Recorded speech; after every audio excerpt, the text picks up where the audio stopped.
बात करना शुरू करते हैं तो इतनी कॉम्प्लिकेशन है और इतने मुख्तलिफ इश्यूज़ हैं और इतना कुछ शुक्र अल्हम्दुलिल्लाह इस वक्त हो रहा है जो हमने स्टेटस को आके चैलेंज किया है पिछले 9 महीने में। हमने सिर्फ जनरेशन नहीं बल्कि जनरेशन के अलावा ट्रांसमिशन, डिस्ट्रीब्यूशन और तमाम किस्म की ओपन कम्पेटिटिव मार्केट्स को इंट्रोड्यूस करने के साथ साथ हर चीज़ को इस वक्त चैलेंज किया हुआ है। इस वक्त जो प्लांट्स आपके अगले 10 साल में आने थे वो क्यों आने थे, हमने इस बात को चैलेंज किया। हमने भाषा डैम जैसे मेगा हाइड्रो पावर प्रोजेक्ट्स मेरे कंज्यूमर के इंटरेस्ट के अंदर हैं कि नहीं, न्यूक्लियर पावर प्लांट्स हमारे इंटरेस्ट के अंदर कंज्यूमर के हैं कि नहीं, कोल, फर्नेस ऑयल, हर किस्म के, चाहे फॉसिल फ्यूल हो, रिन्यूएबल एनर्जी हो या जो भी किस्म के प्लांट्स पाकिस्तान के अंदर काम कर रहे हैं और फ्यूचर में लगाने का हम इरादा रखते हैं, is that something feasible for us और not? Why should I take everything that has been considered in the past as the gospel truth? हमने इस किस्म की बेसिक अंडरस्टैंडिंग को और क्वेश्चंस को चैलेंज किया है और बहुत पढ़े लिखे लोग और इंजीनियर्स और एक्सपर्ट्स के साथ बैठ के चैलेंज किया है। मैं आपको ये ज़रूर बता सकता हूँ कि आज तक पाकिस्तान में कभी भी हमारी हिस्ट्री में कंपेटिटिव बेसिस के ऊपर पावर नहीं खरीदी गई। हमने हर स्टेज के ऊपर अपने मुल्क की तारीख में एक्सपेंसिव पावर बगैर कंपेटिटिव प्रोसेसेस के ज़रिए एक मजबूरी या दूसरी मजबूरी के तहत ख़रीदी। इसीलिए आज कंज्यूमर के ऊपर वो बोझ पड़ा हुआ है और मुख्तलिफ रीज़न्स के अलावा एक रीज़न ये भी है कि we haven't ever gone through a competitive process of buying power other than very few plants. We think hydropower is good, we think renewables is good, उसी भेड़ चाल के ऊपर चल पड़ते हैं। We think coal is good, उसी के ऊपर चल पड़ते हैं। फर्नेस ऑयल का बुखार एक दफ़ा हमारे सर के ऊपर चढ़ा था। इन तमाम चीज़ों ने पाकिस्तान की पावर सेक्टर की पूरी सस्टेनेबिलिटी को अंडर क्वेश्चन किया हुआ है। आपको पता है इस वक्त जो अगले 10 साल के 17,000 मेगावाट प्लांट आप कमिट कर चुके हुए हैं, उसमें से सिर्फ 87 मेगावाट है जो लीस्ट कॉस्ट मेथडोलॉजी के ऊपर पूरा उतरता है। उसके अलावा the entire 17,100 megawatts is expensive power. क्या हमारा मुल्क अफोर्ड कर सकता है? क्या लीस्ट कॉस्ट वायलेशन जो प्लांट्स की होनी है, अगर स्ट्रेटेजिक कोई प्लांट है आपके मुल्क को उसकी ज़रूरत है, तो वो लीस्ट कॉस्ट के प्रिंसिपल के ऊपर जितना ऊपर उसके जो खर्चा हो रहा है वो बराए मेहरबानी पीएसडीपी या प्रोविंशियल गवर्नमेंट या फेडरल गवर्नमेंट अपनी जेब में से भरे ना, वो हमारे कंज्यूमर के ऊपर क्यों फेंकते हैं? आपको पता है इस वक्त मैं सिर्फ एक एग्जाम्पल दे रहा हूँ, भाषा डैम की, रेजरवॉयर की और पानी स्टोरेज की अफादियत को कोई ना नहीं कर सकता। बहुत इंपॉर्टेंट है हमारी फ्लड मिटिगेशन के लिए, कैस्केडिंग ऑफ द फ्लड्स के लिए और पानी के फ्लोज के लिए बहुत ज़रूरी है और इंशाल्लाह उसका काम जारी भी रहेगा वाटर रिसोर्सेज मिनिस्ट्री के ज़रिए। लेकिन क्या मुझे उसकी पावर चाहिए? क्या मेरा मुल्क उसकी 3 अरब US डॉलर की ट्रांसमिशन लाइन अफोर्ड कर सकता है? क्या उसका पावर प्लांट की कॉस्ट मैं अफोर्ड कर सकता हूँ? क्या can the entire cost of the power generation part of Bhasha, can the consumer absorb that? What if Bhasha comes into the system at the cost at which is expected to come? If that hydro power comes into the system, 5 रुपए unit का सीधा price rise है per unit for the entire country. Afford कर सकते हैं मैं और आप? 1-1 रुपए और 1.5 रुपए के लिए तमाम IPPs के कॉन्ट्रैक्ट्स को रिव्यू कर रहे हैं। तो ये मैं भाषा डैम के खिलाफ कोई तकरीर नहीं कर रहा। तमाम प्रोजेक्ट्स, क्या हमारे वो प्रोजेक्ट्स जो और पड़े हैं, गवादर कोल है, आज़ाद पतन है, कोहाला है, सारे प्रोजेक्ट्स हैं, रिन्यूएबल हों, फॉसिल फ्यूल हों, हमने एक फैसला बुनियादी कर चुके हैं कि हमारी टेक्नोलॉजी बताएगी। मैं कौन होता हूँ बताने वाला? मिनिस्ट्री के अंदर आईपीपीज का रश लगा होता था कि हमारा प्लांट ले आओ, हमारा प्लांट ले जाओ, उसको निकालो, मुझे बीच में डालो। हम कौन होते हैं फैसला करने वाले? लीस्ट कॉस्ट बेसिस पे होगा, जो उसके ऊपर पूरा आएगा। जहां मुल्क के अंदर at whatever spot we need generation, your transmission lines will dictate that and the demand will dictate that. The demand will dictate the technology. The power lines will dictate what spot can the transmission lines accept more power to be inducted into the system. उसके बाद open competitive bidding होगी। और हुकूमत क्यों ले बिजली? CPPA ने क्या कोई ठेका लिया हुआ है बिजली खरीदने का, सारा रिस्क उठाने का? Whoever needs more power, competitive markets मार्च में ऑपरेट करना शुरू हो रही हैं। बहुत बड़ा रेवोल्यूशन है, वो शुरू हो रही है। उसके अंदर आपकी सेप्को को या लेस्को को या मेप्को को अपने क्लाइंट्स के लिए डिस्ट्रीब्यूशन कंपनीज को बिजली चाहिए, केई को जाए ओपन कंपेटिटिव मार्केट के अंदर बिड दे कि मुझे इस जगह के ऊपर बिजली की ज़रूरत है। इंडिपेंडेंट पावर प्रोड्यूसर्स उनके साथ कॉन्ट्रैक्ट करें। हुकूमत का क्या काम है उसके अंदर? जो प्राइवेट सेक्टर कीमत ओपन कंपेटिटिव प्रोसेस के ज़रिए करेगा, वो हुकूमत पाकिस्तान में मैं, मेरी वजारत या आने वाला कोई वज़ीर नहीं कर सकता। Can you imagine?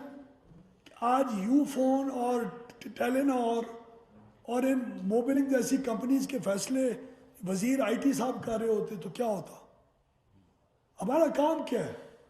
We need to create an environment, और इन्वेस्टर्स और प्राइवेट लोग खुद काम करें, आपस में कंपटीशन करें। हमारी क्या इजारादारी है? मुझे कोई कहते हैं आके फला है, मैं हाइड्रो या सोलर या फॉसिल फ्यूल वगैरह क्यों लगाऊं? मेरा सिस्टम बताएगा कहाँ चाहिए, वो लोग आपस में खरीदो फरोख्त करेंगे। दूसरा जनाबे वाला, रिन्यूएबल रेवोल्यूशन आ नहीं रहा। रिन्यूएबल रेवोल्यूशन पाकिस्तान के अंदर, हम तो इतने पॉजिटिव माइंड हमारा अब नेशन का ख़त्म हो चुका हुआ है। आपको पता है आप वाहिद मुल्क हैं इस पूरे खत्े में जो रिन्यूएबल की रेवोल्यूशन को ऑथर करके इस वक्त उसको हजम कर रहा है, इंजॉय कर रहा है। सोलर की जो रेवोल्यूशन हमारी बिजली महंगी की वजह से आई है इस मुल्क में, आपको अंदाज़ा नहीं है कितनी आई है। 6-6, 8-8 हज़ार। मेरे ख्याल में अगले 10 साल में नेट मीटरिंग के ऊपर, सिर्फ ऑफ ग्रिड छोड़ें, नेट मीटरिंग के ऊपर 10 से 12 हज़ार मेगावाट और बढ़ेगा आज के बाद। नेट मीटरिंग सिस्टम्स के ऊपर जून जुलाई में, अब शुरू में हम अभी एजुकेट हो रहे थे, हल्की सी बात की, सारे पीछे पड़ गए और ये सोलर के खिलाफ है, ये नेट मीटरिंग के खिलाफ है। नेट मीटरिंग इंट्रोड्यूस मैंने 2017 में 1 साल की इस वजारत में की थी। अब नेट मीटरिंग जिन रेट्स पे बड़े बड़े अमीर लोगों से, by the way net metre किसी गरीब के पास नहीं है, नेट मीटर किसी मिडिल क्लास आदमी के पास, इंसान के पास नहीं है। All the rich of this country and the elite of this country own net metering systems. They are good systems. We appreciate their investment. But उनका 18 महीने में पैसा पूरा हो रहा है इन्वेस्टमेंट के ऊपर। हम कैपेसिटी पेमेंट पे कर रहे हैं नेट मीटरिंग सिस्टम्स वालों को इस वक्त। 21 रुपए का यूनिट उनसे खरीद रहे हैं। उनसे एनर्जी कॉस्ट के ऊपर बिजली लेनी चाहिए हमें, फिर भी उनका 4 साल में their investment gets paid. So we need to take bold decisions in the future. Hydro power अगर लीस्ट कॉस्ट मेथडोलॉजी पे आती है, हाइड्रो पावर को सलाम है। रिन्यूएबल में सोलर आता है, विंड आता है, फॉसिल फ्यूल में कोल आता है। जिस तरह डॉक्टर फारूक साहब ने कहा, कोल के ज़खायर को क्या करेंगे? पीक लोड नहीं चाहिए आपको बेस लोड नहीं चाहिए, रात को बिजली नहीं चाहिए, कौन प्रोवाइड करेगा रात को बिजली? अभी तो अगले 5 साल में आप एक और रेवोल्यूशन देखेंगे बैटरी स्टोरेज का। ये नेट मीटर वाले अपनी कार्स के अंदर ईवी जो टेक्नोलॉजी आ रही है, ईवीज को दिन को चार्ज करके रात को उसको ग्रीन नेट मीटर्स के अंदर कनेक्ट करके रात को बैटरीज के जरिए they start providing base load into the system. हम तो स्मार्ट ग्रिड की बात इस वक्त बहुत संजीदगी से उसको देख रहे हैं। तो आपकी इस वक्त इस हुकूमत ने कंपेटिटिव मार्केट्स को अनाउंस कर चुकी है, बोर्ड्स को रीवैम्प कर चुकी है। पॉलिटिसाइजेशन ऑफ बोर्ड्स को आज 10 में से 8 डिस्ट्रीब्यूशन कंपनीज के बोर्ड्स चेंज हो चुके हैं और एक भी सियासी बंदा उन बोर्ड्स में नहीं है। उसका क्या फायदा हुआ है? आपको मैं जुलाई से नवंबर के फिगर्स देता हूं। अभी पिछले साल जुलाई से नवंबर तक इन डिस्ट्रीब्यूशन कंपनीज ने 223 अरब रुपए का नुकसान किया था। इस दफा नए बोर्ड्स की वजह से वही चेंज आया ना, और तो कुछ नहीं आया। जुलाई से नवंबर तक 223 के बजाय सिर्फ 170 का नुकसान किया है, और वो भी 140 होता अगर जिन 2 कंपनीज के बोर्ड्स नहीं चेंज हुए। अगर वो चेंज हो चुके होते, उन 2 कंपनीज ने पिछले साल से भी 30 अरब इजाफा और नुकसान में किया। ये गुड गवर्नेंस की एक मिसाल है जो हमने कायम करना शुरू किया और उसके ऊपर पाबंद रहेंगे। अभी मैं प्राइम मिनिस्टर साहब से आपके पास आने से पहले मैं स्टैंडिंग कमेटी में अरबाब साहब और हम लोग इकट्ठे थे। उसके बाद मैं पीएम साहब के पास गया। We are seriously looking at bringing down the prices, taxation के स्ट्रक्चर को चेंज करके। जब तक कीमतें नीचे नहीं आएंगी, मेरी डिमांड नीचे जाती जाएगी, ये ग्रेड एक दिन ख़त्म हो जाएगा, लोग सारे ऑफ ग्रिड चले जाएंगे। तो हम चाहे हाइड्रो पावर हो चाहे न्यूक्लियर पावर हो, हम सबको एक ही पैमाने में तोलने का इरादा रखते हैं। आईजी साहब का जिस तरह अरबाब साहब ने कहा, आईजी साहब हर साल चेंज होता है।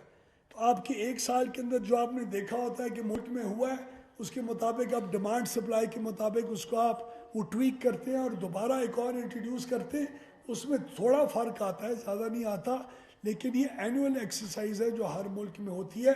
तो आईजी साहब डिसाइड करता है कि कौन सी बिजली किस जगह पे किस कीमत पे लोगे तो कंज्यूमर को फ़ायदा होगा। मेरे लिए और पावर डिवीज़न के लिए कम कीमत की बिजली के अलावा और कोई कंसिडरेशन इस वक्त नहीं है और ना होनी चाहिए। और खुशकिस्मती ये है कि renewable energy is the way forward, और वो इस वक्त सबसे सस्ती है। अगर हाइड्रो पावर का कोई प्रोजेक्ट कंपेटिटिव बिडिंग में ओपन मार्केट के अंदर सस्ता तरीन होता है, I have no issue, I am pro hydro power. हाँ, स्ट्रेटेजिकली आपको देखना चाहिए कि आपका run of the river project कहाँ है, स्टोरेज बेस्ड प्रोजेक्ट्स किधर हैं। उन सब चीज़ों को हम आईजी साहब के अंदर इस वक्त बहुत सीरियसली कंसिडर कर रहे हैं। तो प्लीज़ रेस्ट एश्योर्ड कि अल्हम्दुलिल्लाह इस वक्त फॉर द फर्स्ट टाइम और कंज्यूमर का इंटरेस्ट वॉच कर रहे हैं। ये काम रेगुलेटर का है, ये वजारत का काम नहीं है कि डिस्कोर्स को टाइट करके रखना, हुकूमत को वो चीज़ें ना करने देना अपनी रेगुलेशंस की और अपनी फैसलों के ज़रिए जो हुकूमत कंज्यूमर के इंटरेस्ट के ख़िलाफ़ करती है। और ये रोल रेगुलेटर ने पाकिस्तान में आज तक अदा नहीं किया। इस दफ़ा I am proud to state whether my appeal to the regulator जो हमने अभी रिसेंटली किया है, चाहे वो गलत है या सही है, इस दफ़ा हमने अपनी डिस्ट्रीब्यूशन कंपनी जो कराची इलेक्ट्रिक है, उन्होंने अगले 7 साल के लिए एक रेट मांगा रेगुलेटर से। उसका फैसला आने वाला था। हमने उनकी अपील को बैठ के स्टडी किया। We peeled off their appeal one by one over 1 month उसके तकरीबन कोई 125 मुख्तलिफ फैक्टर्स होते हैं जो आपके टैरिफ को डिटरमिन करते हैं। रिटर्न ऑन इक्विटी है, इंटरेस्ट है, लॉसेस हैं, रिटर्न ऑन एसेट्स है, बहुत सारी डिप्रिसिएशन है, बहुत सारी चीज़ें होती हैं। जब हमने पील ऑफ किया तो हमने ये एहसास किया कि वो लोग कराची इलेक्ट्रिक के टैरिफ के अंदर जो रेगुलेटर से मांगते हैं वो उसमें 10.5 रुपए का इजाफा मांग रहे थे। हमारे ख्याल में इजाफा 1 रुपए से भी कम का होना चाहिए। ये किस मिनिस्ट्री ने आज तक रेगुलेटर के साथ इस किस्म की टैरिफ की डिटर्मिनेशंस के अंदर कभी एक्टिवली पार्टिसिपेट किया? This is the responsibility of the regulator and I am sure कि इंशाल्लाह रेगुलेटर जब अपना फैसला देगा, क्योंकि कई के रेट का असर पूरे पाकिस्तान के ऊपर होता है। बदकिस्मती से, और ये मैं कहूँगा बदकिस्मती से, पाकिस्तान के अंदर एक रेट है जो कि नहीं होना चाहिए। वो पॉलिटिकल थिंग्स असाइड, मैं आपको टेक्निकली और इंसाफ की बात कर रहा हूँ। एक डिस्ट्रीब्यूशन कंपनी जब बेहतर परफॉर्म करती है, वहाँ के लोग when they are better pay masters, why should they pay the cost of inefficiencies of the other region? Irrespective of provinces, all provinces are my country and I am a part of my country.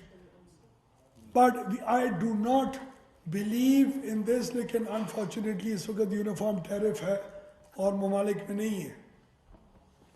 अगर सक्खर या हैदराबाद के लोग बिजली बेहतर इस्तेमाल करेंगे और better पे मास्टर्स होंगे, वो पेशावर के एरिया का नुकसान क्यों बर्दाश्त करें?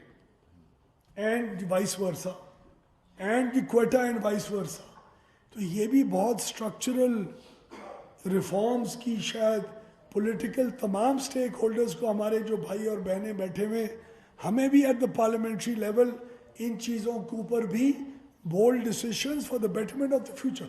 1 साल आप मार खाएंगे ना, 2 साल खाएंगे, तीसरे साल बेहतरी आ जाएगी। और पहली 2 साल जब तक इम्प्रूवमेंट नहीं आती, आए मुल्क शेयर करे उसको जिस तरह आज कर रहा है, लेकिन फैसला करे कि आज से 2 साल के बाद ये एनवायरनमेंट नहीं होनी चाहिए, ताकि everybody should be incentivised to do much better in the sector. तो ये वो तमाम बेसिक की फॉल्ट लाइंस हैं जो हमारी पूरी थिंकिंग और प्लानिंग में रही हैं। इस वक्त जो हमारी सोच चल रही है, हम उन 17,000 out of 17,000 committed plants, which have the ones that have not completed their financial close, do not come as least cost plants, we are not going to accept them. We've decided to reject those, irrespective of whether they have LOSs or not.